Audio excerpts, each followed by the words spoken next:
V4U media நேயர்களுக்கு என்னுடைய வணக்கம். நீங்கள் பைரவா சொல்கிற டைலாகே சொல்கிறேன். என்கிட்ட ஒரு கெட்ட பழக்கம் இருக்குது, மற்றவங்க இல்லாதது, எல்லாருக்கும் என்டர்டெயின்மெண்ட் படம் சொன்னால் நம்ம பைரவா தான் சொல்ல முடியும். பட் அதுக்கு it has got is own charm. அதுலேயும் சென்ட்ரல் தீம் ரொம்ப நல்லா வச்சிருக்காங்க. அரகுற ட்ரெஸ்ஸில் டப்பாண்டாக்கா டான்ஸ் ஆடுறது தான் பிடிக்கும்னு போகிறாங்க. அவங்க நாடகத்தோட அருமை தெரியும். நாங்களும் ஆனால் ட்ரெஸ்ஸை கம்மி பண்ணிட்டோன்னா ட்ராமா நடிக்கிறோம். பொம்பளைங்களை வேணால் குத்தாட்டம் ஆட சொல்கிறோம். என்ன இளைஞர்களும் என்ன கவர், இளைஞர்களுக்கு அறிவு கொஞ்சம் பக்குவப்படுத்திக்கிங்க. விஜய் படம் பண்ணுறீங்களா, கிரேட் அப்படிங்கிறது. That is fantastic. அதாவது உலகத்தில் யாரையும் பீட் பண்ண முடியாதுன்னு கிடையாது. தோனி தான் நினச்சோம், இப்போ கோலி வந்துட்டார். அது மாதிரி கிடையவே கிடையாது. தொடர்ந்து தரமான குவாலிட்டி கொடுக்குறதுல நாங்கள் ரொம்ப வருஷமாக இருக்கோம். எங்கள் நாடக குழு யுனைடெட் அமெச்சூர் ஆர்டிஸ்ட்ங்கிறது 1952 தொடங்கப்பட்டது. ஸோ இப்போ நாங்கள் 65வது வருஷம் ப்ரொசீட் பண்ணிகிட்ருக்கோம். ஆனால் 65 வருஷமும் நல்ல தரமான குவாலிட்டி கொடுத்தவங்கிறது தான் எங்களுடைய பெருமை, வேறு ஒன்றும் இல்லை. அவருக்கு மிகப்பெரிய குவாலிஃபிகேஷன் என்னென்னா என்னுடைய தந்தை அப்படி வச்சுங்க. The other way around. அது கவர்மெண்ட்டில் ஒரு பெரிய ஆஃபீஸராக இருந்தவர். பட் அவர் சின்ன வயசுலேருந்தே, பேச்சுலர் டேஸ்லேருந்தே நாடகம்னா உயிர். டெல்லியில் அவர் ஆல் இண்டியா ரேடியோவில் ஒர்க் பண்ணும்போது, இந்தியா காஃபி ஹவுஸ், சிம்லாவில் ஒர்க் பண்ணும்போதெல்லாம் நாடகங்கள் குரூப்ஸை வச்சு போட்டுக்கிட்டே இருந்திருக்காரு. அது அப்படியே ஒரு வெறியாக மாறி சென்னைக்கு செட்டில் ஆன உடனே அவருக்கு 48 கல்யாணம் ஆச்சு. ஆஃப்டர் 4 years ஆஃப்டர் தட் அவரோட பட்டுன்னு ஒரு, அந்த காலத்து ஒரு மிகப்பெரிய எழுத்தாளர், சோ மாதிரி எழுத்தாளர்களுக்கா குரு அந்த பட்டு, அவங்க சேர்ந்து இந்த குழுவை தொடங்கினாங்க. ஒரு அமைச்சர் குழுவாக. அதாவது அமைச்சர் குழுன்னா எல்லோரும் வேலைக்கு போவாங்க, சாயந்தரமான மீட் பண்ணி இந்த மாதிரி ட்ராமா போடுவாங்க. பட் அதுக்கப்புறம் என்னென்னா அந்த மாதிரி அமைச்சர் குரூப்ஸ் தான் பிரமாதமாக குவாலிட்டி கொடுக்க ஆரம்பிச்சது சென்னையில். ஸோ இந்த அமைச்சர் தியேட்டருக்கு ஒரு பிதாமகராக இருந்தது எங்கள் அப்பா YGPங்கிறது தான். But at the same time he was one of the biggest officers in government. அவர் ரிட்டையர் ஆகும்போது he was Deputy Chief Controller of Imports and Exports. But throughout கலை உலகத்தோட மிகப்பெரிய சம்மந்தம். அவருக்கு தெரியாத பாடகர்கள் கிடையாது, டான்சர்ஸ் கிடையாது, சினிமா நடிகர்கள் கிடையாது. எல்லோரும் அவர்கிட்ட ஒரு ஈடுபாடோடு இருந்தாங்க. அதெல்லாம் அவரோட அந்த குட்வில் தான் இப்போ எங்களெல்லாம் ஹெல்ப் பண்ணுது. வேறு அதுதான் சொல்லணும். இந்த வருஷம் அவருடைய பர்த் சென்டினரியை கொண்டாட போகிறோம். அவர் உயிரோடு இருந்திருந்தால் இது 100வது வருஷம். அதை இந்த வருஷம் செப்டம்பர் மாதம் கொண்டாடுறோம். அரகுற ட்ரெஸ்ஸில் டப்பாண்டாக்கா டான்ஸ் ஆடுறது தான் பிடிக்கும்னு போகிறாங்க. அவங்க நாடகத்தோட அருமை தெரியல. ஆனால் பார்த்துட்டு சொல்கிறாங்க, சார் சினிமாவோட பிரமாதமாக இருக்குது சார்னு எவ்வளோ பேர் சொல்கிறாங்க. அது அவங்களுடைய டேஸ்ட்டு இல்லையா? இப்போ கர்நாடக இசை, அதனால் இது என்ன நாடகம் செத்து போயிட போதா? கர்நாடக இசையும் அப்படி தான். இளைஞர்கள் நிறையா கற்றுக்குறாங்க. அதே மாதிரி நாடக குழுலையும் இளைஞர்கள் நிறையா நடிக்கிறாங்க. பார்க்க வரவங்க அந்த 40க்கு மேலே தான் இருக்காங்க. ஏன்னா அந்த 16-17 வயசு அந்த பசங்களுக்கெல்லாம் இப்போ எல்லா என்டர்டெயின்மெண்ட் இதுலேயே கிடைக்குது.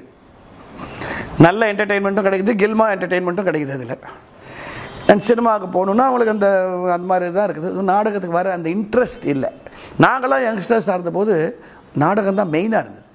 இப்போ டிஸ்ட்ராக்ஷன் நிறையா இருக்கிறதுனால அவங்களுக்கு என்னத்துக்கு போய் நாடகத்தை உட்காந்து பார்க்கணும். அதே சினிமாவில் போனால் எவ்வளோ இருக்காங்க. சினிமாவில் போனால் ஒன்று சினிமா பார்க்கலாம், பக்கத்தில் சைட் அடிக்கலாம், இன்டர்வெல்லில் காஃபி டிஃபெல்லாம் நல்ல ஜம்முன்னு அந்த இதெல்லாம் சாப்பிடும். இப்போ வேறு இந்த மால்ஸ் எல்லாம் வந்துடுதுங்கிறதுனால ரொம்ப இன்ட்ரெஸ்ட் வந்துடுது. ஸோ அந்த டிஸ்ட்ராக்ஷன் யங்ஸ்டர்ஸுக்கு பிடிக்கிறது. பட் அவங்களாம் என்றைக்காவது ஒரு நாள் இப்போ எங்கள் நாடகத்தில் பார்க்குறாங்க. பார்த்துட்டு அவங்க வியப்போடு சொல்லிட்டு போகிறாங்க, சார் நாங்கள் எதிர்பார்க்கவே இல்லை சார், நாடகத்தில் இவ்வளோ இருக்கான்னு. நான் சொன்னேன், நாடகத்தில் தான் இருக்குது. என் நாடக நடிகனாக இருந்து சினிமாவானவன் தான் ரொம்ப நாள் வரைக்கும் எல்லோரும் ஞாபகம் வச்சிட்ருப்பாங்க. அதுக்கு ஒரு ஸ்டாண்டர்ட் உதாரணம் எங்கள் நடிகர் திலகம் சிவாஜி கணேசன் சொல்லுவேன். நாங்களும் வேணால் ட்ரெஸ்ஸை கம்மி பண்ணிட்டோன்னா ட்ராமா நடிக்கிறோம். பொம்பளைங்களை வேணால் குத்தாட்டம் ஆட சொல்கிறோம். என்ன இளைஞர்களும் என்ன கவர், இளைஞர்களுக்கு அறிவு கொஞ்சம் பக்குவப்படுத்திக்கிங்க. நல்ல நாடகங்களில் பாருங்கள். இப்போ படங்களில் எத்தனையோ சேஞ்ச் வந்திருக்குல்ல, எத்தனையோ வித்தியாசமான சப்ஜெக்ட் பார்க்குறாங்கல்ல. இப்போ அதை சூது கோபம் அந்த மாதிரி சப்ஜெக்ட்லாம் பார்க்குறாங்கல்ல. அப்போ நீங்கள் பாருங்கள். அந்த மாதிரி நிறைய சப்ஜெக்ட்ஸ் போட்டு தான் இருக்கும். நாடகத்துக்கு ஒரு ரெஸ்ட்ரிக்ஷன் இருக்குல்ல, இதுக்கு மேலே பண்ண முடியாதுங்கிறது. எங்கள் காலத்துலன்னா படங்கள் ஸ்டோரி பேஸ் இன்னும் கொஞ்சம் சாலிடாக இருக்கும். அந்த காலத்தில் டெக்னிக் அவ்வளோ இருக்காது. டெக்னிக்கலாக ஒரு சில பேர் தான் ப்ரில்லியண்ட்டாக இருக்கும். இன்றைக்கி நான் புது படங்கள் உண்மையை சொல்ல போனால் நான் இப்போ 8 படம் நடிச்சிட்ருக்கேன். புது படம் இப்போ ஷைத்தான் போச்சு, அப்புறம் மீன் குழம்பம்மன் பாணியம் போச்சு, இப்போ பைரவா வரப்போகுது, இணையதளம்னு ஒரு படம் வருது, அப்புறம் கடம்பா, எல்லாத்துக்கும் பண்ணுற ஒன்றுலேயும் இந்த யங்ஸ்டர்ஸ் பண்ணுற டெக்னிக்ஸ், டைரக்டர் அண்ட் கேமராமேன் எக்ஸ்ட்ராடினரியாக இருக்குது. அண்ட் லக்கிலி எனக்கு நான் பண்ணுற படங்கள் பூரா கதை சத்துள்ள கதையாக வித்தியாசமான படங்களாக கிடச்சிருக்கு. டெக்னிக்கல் ஜாஸ்தியாக இருக்குது. பட் ஒன்று டெஃபினட்டாக இந்த காலத்தில் குறைஞ்சிருக்கு. அது நான் தைரியமாக சொல்லுவேன். அந்த காலத்தில் இருந்தது, அது என் காலம் வரைக்கும்னே சொல்லாமல் இருந்த ஸ்டாண்டர்ட் ஆஃப் பர்ஃபார்மன்ஸ் இன்றைக்கி அவ்வளோ இல்லை.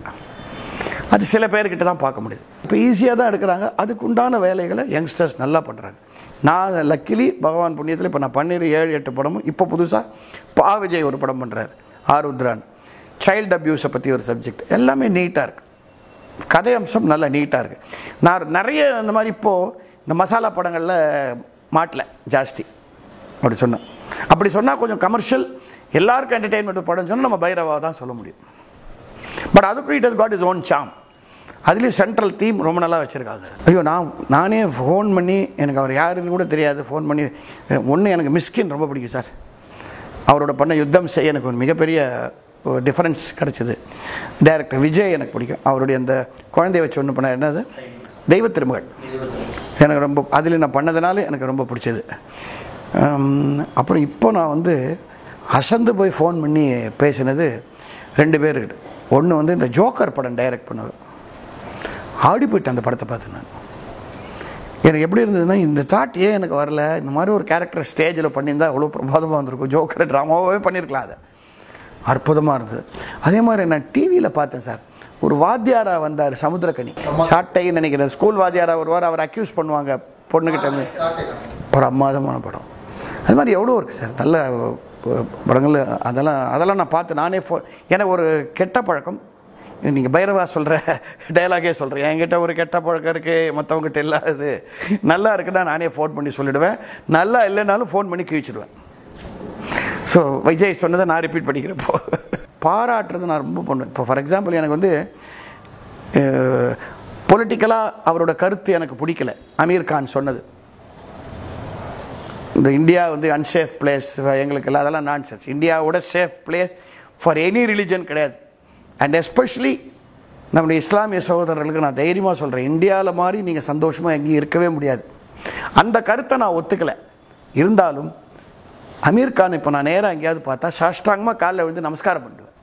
அந்த டாங்கல் ஒரு படம் எடுத்தது.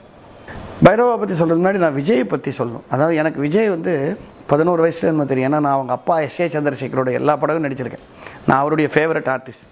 எனக்கு அவர் ஏன் பிடிக்குன்னா, அந்த காலத்திலே க்ரைம் சப்ஜெக்ட்ஸை, சட்டத்தின் நுணுக்கங்களை உள்ளே பூந்து கதை எடுக்கிறது ரொம்ப நல்லா எடுப்பார் அவர். அதில் ஒரு 5-6 படம் நான் பண்ணியிருக்கேன். அப்போல்லாம் அவங்க வீட்டுக்கு சாப்பிட போவேன், லஞ்சு கேப் அவங்க வீட்டுக்கு அழைச்சிட்டு போவாங்க. ஏன்னா அவங்க விஜயோட மதர்லாம் எங்களுக்கு அதெல்லாம் அவங்களும் நாடகக்காரங்க தானே, நாடகத்துலேருந்து வந்தவங்க தான், நல்லா தெரியும். அப்போ 11 வயசு ஸ்கூல்லேருந்து மத்தியானம் அங்கிள் குட் ஆஃப்டர்நூன் சொல்லுன்னா, குட் ஆஃப்டர்நூன் அங்கிள் அப்படின்ட்டு சாஃப்டாக போவோம். அதே மாதிரி தான் இருக்கார் நீங்கள் அவர் செட்டில். நான் தான் சொன்னேன், 11 வயசில் எனக்கு எப்படி குட் ஆஃப்டர்நூன் அங்கிள் சொன்னாரோ அதே மாதிரி இப்போ குட் ஆஃப்டர்நூன் சார், அந்த மரியாதை அந்த பவி இருக்குது. ஆனால் வெளியில் வந்தால் தான் அந்த அவருக்கு என்ன பாப்புலாரிட்டி இருக்குது, என்ன மாஸ் இருக்குங்கிறது புரியுது. இப்போ திடீர்னு நான் பெரிய ஹீரோ ஆகிட்டேன் என் ஃப்ரெண்ட்ஸ் கிட்டலாம், பிகாஸ் யங்ஸ்டர் என் ஃப்ரெண்டோட பசங்க கிட்டலாம். ஏன்னா நான் பைரவா படம் பண்ணுறேன்றதால. விஜய் படம் பண்ணுறீங்களா, கிரேட் அப்படிங்கிற அளவுக்கு தட் இஸ் ஃபேண்டாஸ்டிக். நான் பார்த்த ஒரு 11 வயசு போய் இந்த ரேஞ்சுக்கு வந்திருக்காங்கிறது fantastic. Director was very nice to me. அவர் வரதன் it very nice to me. அவரை தான் ஃபஸ்ட்டு சொல்லும்போது, சார் இந்த ரோல் உங்களுக்கு நாங்கள் சூஸ் பண்ணதுனால பெரிய ரோல் இல்லைன்னு நினைக்காதீங்க, இப்போ உங்களை மாதிரி ஒருத்தர் பண்ணால் தான் இந்த படத்தோட பேஸ் எங்களுக்கு சாலிடாக இருக்கும் அப்படின்னு சொல்லி தான் பேசினார். அதனால் ஈ வாஸ் வெரி கிளீன். எனக்கு நல்ல கிளியராக எக்ஸ்பிளைன் பண்ணி கேம் ஃபுல் ஸ்கோப். அதில் ஒன்றும் டவுட்டே கிடையாது. ட்ரெய்லரில் தான் ஜாஸ்தி என்ன போடாமல் விட்டாங்க, மறந்துட்டார் போல் இருக்குது. பரவாயில்ல, இதனால் என்ன தெரியுதுங்க போடாமல் இருக்கலாம். ஏன்னா ஒரு இன்சிடென்ட் ஒன்று நடக்கும், அதுக்கப்புறம் தான் அவர் கேரக்டர் ஹீரோயிசம் டெவலப் ஆகுது. அதனால் அது வேண்டான்னு கூட இருக்கலாம். Yes, you're right. திடீர்னு ஒரு நாள் ஃபோன் பண்ணி அந்த டைரக்டர், அவர் பேர் ஆதிக் ரவி, எனக்கு அவர் பற்றி தெரியாது. அதுக்கு முன்னாடி அந்த ஜிவி குமார் படம் ஒன்று எடுத்திருந்தார் இல்லையா, அது பெரிய ஹிட்டான படம். சரி கமர்ஷியலாக தான் இருக்கும்னு சொல்லி கூப்பிட்டு, யார் ஹீரோன்னு கேட்டேன். சிம்புன்னாங்க. நான் சொன்னேன், இது எதுக்கு சரியாக தெரியுமா? ஏன்னா அவரோட எனக்கு ஒரு சின்ன கான்ட்ரவர்சி இருந்தது, எல்லாருக்கும் தெரியாது. கான்ட்ரவர்சின்னா எனக்கு பிடிக்கல அந்த மேட்ரு, அதை நான் ஓப்பனாக சொன்னேன். அதுக்கு அவர் சொன்ன பதில் தான் எனக்கு ஆச்சரியமாக இருந்தது. இல்லைங்க, நாங்கள்லாம் உங்களை சஜஸ்ட் பண்ணல, சிம்பு தான் நீங்கள் வேணும்னு சொன்னார் அப்படின்னா. கிண்டல் பண்ணுறாரா? ஒருவேளை அந்த சினிமாலாம் சில கதை வரும், அதாவது ஹீரோ என்ன பண்ணுவான், வில்லனை பழி வாங்குறதுக்கு அவனை கூப்பிட்டு தான் பக்கத்தில் வச்சுட்டு அங்கே அவமானப்படுத்துவான். அந்த மாதிரி நம்மளை ஷூட்டிங்கில் கூப்பிட்டு அவமானப்படுத்த போகிறாங்க போல இருக்குது அப்படின்னு எனக்கு போனால், இதே வார்த்தை தான் சிம்பு அங்கே சொன்னார். சார், உங்கள் கருத்தை நீங்கள் சொன்னீங்க, அது இன்றைக்கும் அதுதான் உங்கள் கருத்தாக இருக்கலாம், பட் எனக்கு இந்த ரோலுக்கு நீங்கள் தான் இருக்கணும்னு நான் பர்ஃபெக்டாக ஃபீல் பண்ணேன், அதனால தான் கூப்பிட்டேன், அதை பற்றிலாம் நான் நினைக்கவே இல்லைன்னு சொன்னார். அந்த பையன் மேலே எனக்கு மதிப்பு அங்கே எங்கேயோ போயிடுச்சு. இப்போ ஏன்னா நான் பண்ணியிருப்பேன்னு அதுங்கிறது எனக்கு டவுட். இப்போ நமக்கு யார் மேலேயாவது ஒரு சின்ன இந்த மாதிரி வருத்துறது, என்னை பற்றி ஒருத்தர் கிரிட்டிசைஸ் பண்ணியிருந்தா நான் கூப்பிட்டு அவனுக்கு ஒரு வேஷம் கொடுப்பேனா? ரொம்ப doubt. You got to admit, ரொம்ப டவுட். இதை அவர் எனக்கு சான்ஸ் கொடுத்தாருங்கிறதுனால சொல்லலை, இந்த ஒரு சூழ்நிலையில் அவர் என்னை கூப்பிட்டு நான் தான் பண்ணணும்னு நினச்சது. அண்டு இன்னொரு சந்தோஷமான விஷயம் என்னென்னா, ரொம்ப நாள் கழிச்சு இதில் ஒரு ஃபுல் காமெடி ரோல், என்னுடைய பழைய ஸ்டைலில் ஃபுல்லாக கலாட்டா கூத்தடிச்சு ஸ்லாப்ஸ்டிக் காமெடி எல்லாம் பண்ணியிருக்கோம் அதில். அண்ட் அவர் we were so happy. And sir நீங்கள் தொடர்ந்து நம்ம சேர்ந்து பண்ணுவோம் அப்படின்னு. அப்போ நான் திருப்பி சொன்னேன், சார் நான் சொன்னது சார் உங்கள் ஒப்பீனியன் அதை விட்டுருங்க, அதுக்கு இதுக்கு சம்மந்தம் கிடையாது சார். நல்லா இருந்தது. That is a good experience also. எதுலேயே பெரிய சென்சார் இருக்கிறதா எனக்கு தெரியல. அந்த காலத்தில் வந்து ஒரு இன்டர்வியூவில் சரோஜா தேவி அம்மா என்கிட்ட சொன்னாங்க, நான் சொல்கிறது எங்கள் 65 அவங்க பீக்கெல்லாம் முடிஞ்சப்பறம் நான் தூர்தர்ஷனுக்காக இன்டர்வியூ பண்ணவங்கள, தம்பி அந்த காலத்தில் வந்து புதிய பறவையில் நான் ஸ்லீவ்லெஸ் போட்டு வந்தேன்னு எனக்கு கண்ணாபின்னான்னு திட்டினாங்க. இப்போ அதை கூட போடாமல் எல்லாம் வராங்க, எல்லாம் ஒத்துக்கிறாங்கன்னு அவங்க 80s சொன்னாங்க என்கிட்ட இதை பற்றி. ஸோ பர்மிசிவ் சொசைட்டின்னு ஆகிப்போச்சு. பட் ஒன்றே மட்டும் சென்சாரில் கொஞ்சம் கேர்ஃபுல்லாக இருக்கணுங்கிறது என்னுடைய ஒரு இது. ஓவர் வல்கேரிட்டியை கொஞ்சம் அவாய்ட் பண்ண சொல்லணும் டெஃபினட்டாக.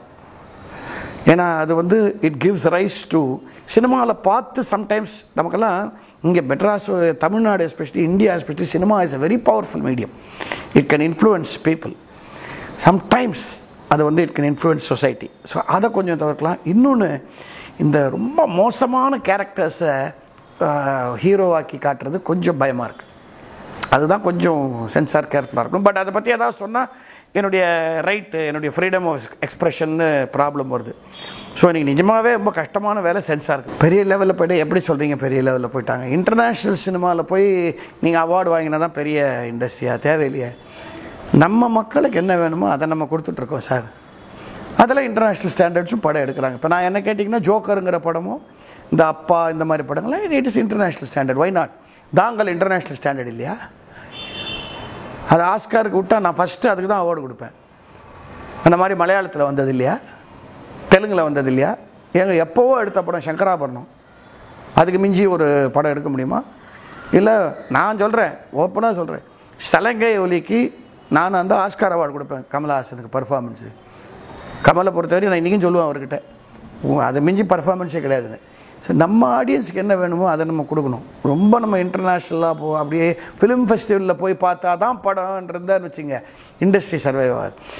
என்னை பொறுத்த வரைக்கும் சார், அ படம் should be appreciated by everyone. என் நாடகங்களுக்கு என்ன சக்ஸஸ் நான் காரணம் சொல்கிறேன். நாடகத்தை எடுத்துட்டிங்கன்னா ரிவர்ஸில் இருக்கும். ஃப்ரண்ட் ரோவில் உட்கார்ற ஹை கிளாஸ்க்கும் என் நாடகம் பிடிக்கும். கொஞ்சம் ஜாலி மூடில் கொஞ்சம் அப்படி இருக்கிறவங்க, லாஸ்ட் ரோவில் உட்காந்துருக்கிறவங்களுக்கு கூட என் நாடகம் பிடிக்கும். அப்படி தான் ஒரு சினிமா இருக்கணும்.